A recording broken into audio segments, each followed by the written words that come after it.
Here's what most sellers don't realize when they start planning a Buffalo to Florida move. They start with Florida. They're looking at listings in Clearwater and Dunedin and Safety Harbor. They're picturing the pool, the palm trees, the winter that never comes.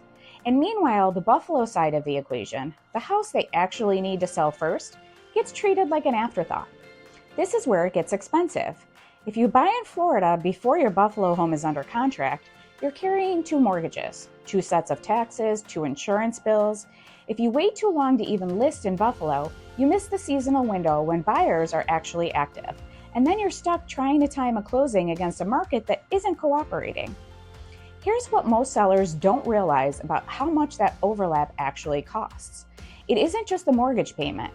It's the utilities on a house sitting empty, the lawn care or snow removal you now have to pay someone else to do, the insurance premium on a vacant property, which often runs higher than an occupied one.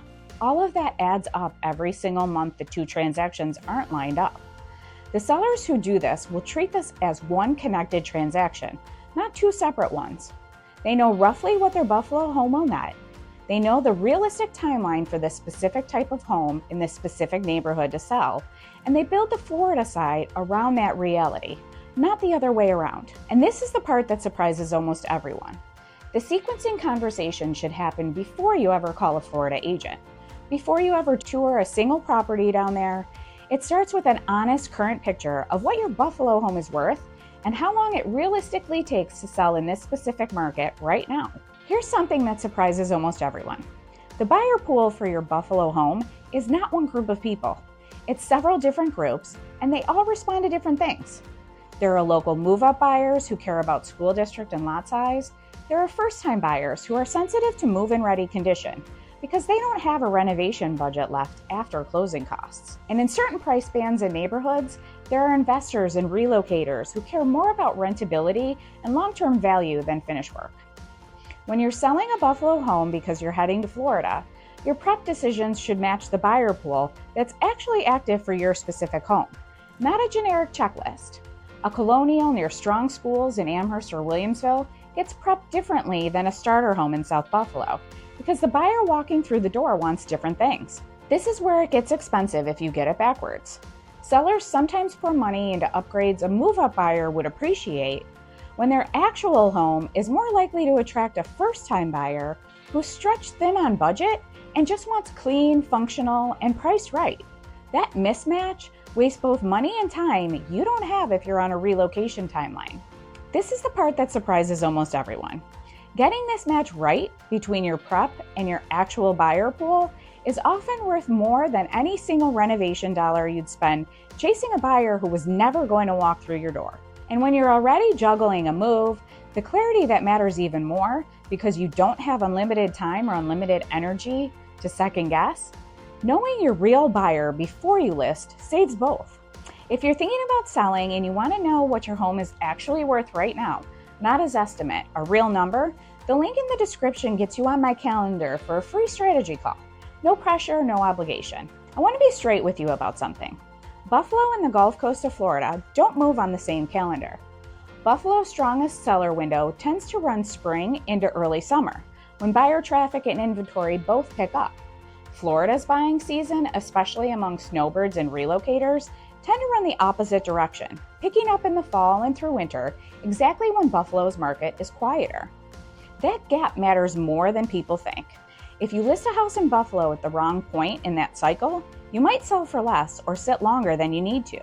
If you're not paying attention to when inventory in Florida and pricing move, you could end up overpaying on the buy side just because you were rushing to close the gap after a slow Buffalo sale. Here's what most people don't think through. It isn't about picking the right season to list. It's about working backward from the actual Florida closing target and mapping the Buffalo side to hit the date comfortably, with room for a normal negotiation and inspection period, not a rushed one.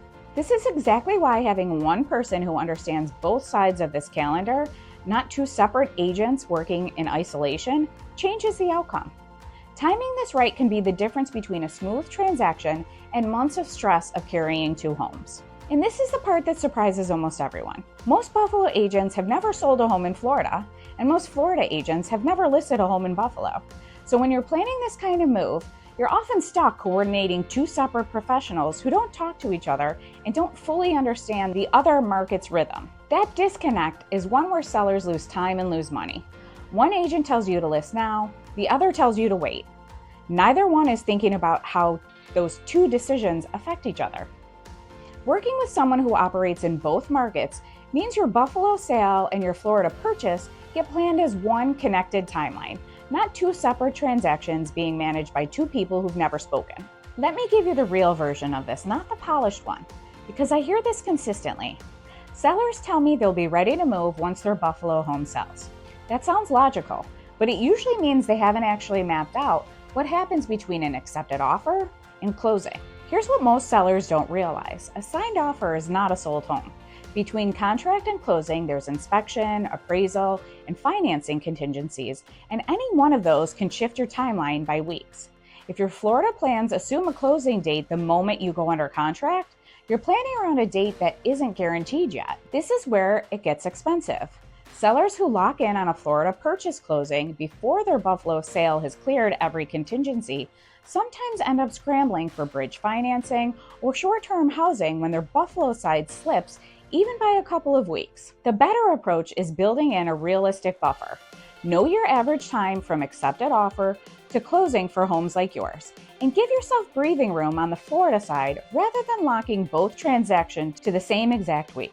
And this is the part that surprises almost everyone. The sellers who feel calmest through this whole process aren't the ones who move the fastest. They're the ones who built the buffer from the start. So a normal delay on either side never turned into a crisis.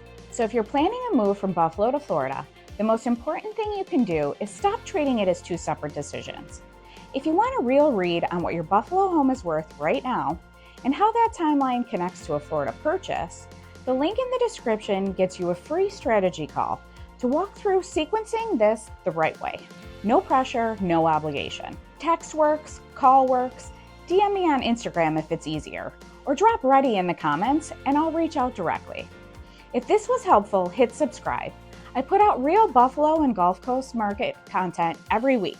No fluff, no clickbait. Just what you actually need to know if you're making this move. I'll see you in the next one.